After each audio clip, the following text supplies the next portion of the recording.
Hi, this is Vreni at ZOTZinMusic. Last week in the blog on the ZOTZinGuitarLessons.com website, we covered the three fingerings for the C major triad arpeggio. This week we want to take this a step further and practice these arpeggios in all 12 keys, not just in the key of C anymore. Now, one of the best ways to practice this is up circle of fourths or circle of fifths. We're going to do circle of fourths, which basically simply means that the keys are going to be played in following order. You're going to do the key of C first, then the key of F, then the key of B flat, then E flat, A flat, D flat. After D flat, I switch my thought processes from flats to sharp. So up and forth from D flat is G flat, which can also be called F sharp. Then the key of B, E, A, D, G, and that's all 12 keys. So again, the order of the keys is you practice the key of C first, then upper fourth from C is F flat, F I meant say, then upper fourth, I was thinking ahead, then upper fourth from there is B flat, upper fourth from there is E flat, then A flat, D flat, key of F sharp, key of B, key of E, A, D, and G. So the way you want to practice these arpeggios, so you want to practice them in that order through these 12 keys, basically in that order. But here's what you don't want to do. You don't want to do C from the root, from the third, from the fifth. Then next key F from the root, from the third, from the fifth. Next key B flat from the root, from the third, from the fifth. Next key E flat from the root. So you don't always want to start the root, then from third, from the fifth, because you constantly get the same three fingerings in the same order, and you don't get as much out of the exercise that way, because it's not random enough. It's just you're just going through the motions, playing the same thing over and over again, rather than send the exercise up in such a way they have to think harder and think more. So meaning, how would you do the exercise? Well, a really great way to approach this is always starting from the lowest of the three fingerings you could play. Now this requires though that you know what the notes are in all these chords.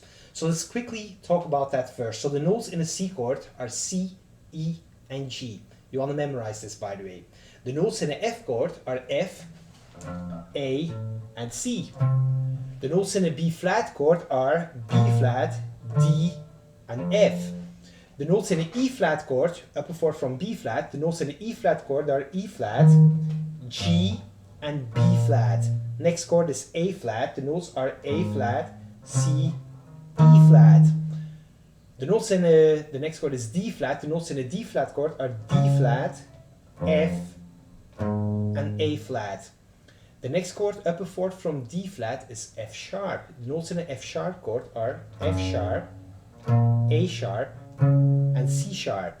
If you want to think of that chord as a B flat chord, then your notes will be as a G flat chord. I mean, say your notes will be G flat, B flat, and D flat. But I think of it as an F sharp chord. So F sharp, A sharp, C sharp. The notes in the next chord is a B chord. In B are B, D sharp, and F sharp. The next chord in the list, moving up in fourths constantly, your next chord after B is E. The notes in the E chord are E, G sharp, and B. Only three more chords to go. An A chord. A is A, C sharp, and E. Next chord is D. D is D, A sharp, and A. And then lastly, the notes in a G chord are G, B, and D. So there you go. That's all the notes in all the 12 major chords. So how would you do this arpeggio exercise now? Well, you always want to start on the lowest of the three notes that are in that chord. The lowest one you can play on the low E string, which basically means this. So you're starting with the key of C, so you'll start the C chord, not from a C note, but G. Now, theoretically speaking, you could start from an E note, but in this exercise, we don't want to have to deal with open strings. So we're not going to do, because it's slightly harder to see the arpeggio fingering mapped out if there's open strings involved. So we're avoiding open strings for now. So all that being said, the lowest of the three fingerings for the C chord will be from the G note. So you'll play C, G, C, E, G, C, E. Which is basically one of the three fingerings we covered in the blog last week. Then the next one is,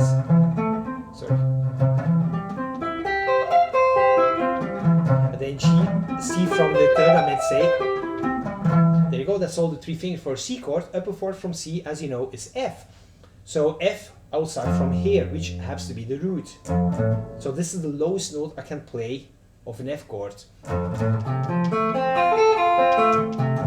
you play the 3 fingerings, and then this one. The next chord upper fourth from F is B flat. Now I recited all the notes in all the chords earlier, so B flat is B flat, D, F. So the lowest B flat chord you can play is right there on the first fret, because that's where the lowest note of a B flat chord is, which is F. So the notes again, B flat chord, B flat, D, F. So play the B flat chord starting from there now.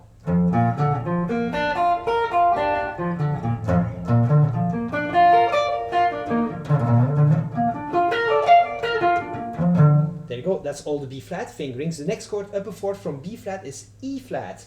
The notes in the E flat chord, E flat, G, B flat. Of these 3 note names I just mentioned, this is the lowest one on the low E string. So you play E flat, start from there. And so on. So this is the most effective, most efficient way to practice arpeggios on the guitar neck. And this goes for any kind of arpeggio, whether they're 3-note arpeggios, diminished arpeggios, 7th chord arpeggios. Anytime you practice arpeggios, what you call in position, you stay in one spot with your hand and you vertically move up and down. So for in position fingerings, the best way to practice is start from the lowest of the 3 fingerings and then work your way up to the next 2 fingerings. If you have any questions about that, hit me up anytime in the comments section at the bottom of my blog, or shoot me an email, and have fun practicing this. This is really, really good for your playing. Talk to you later.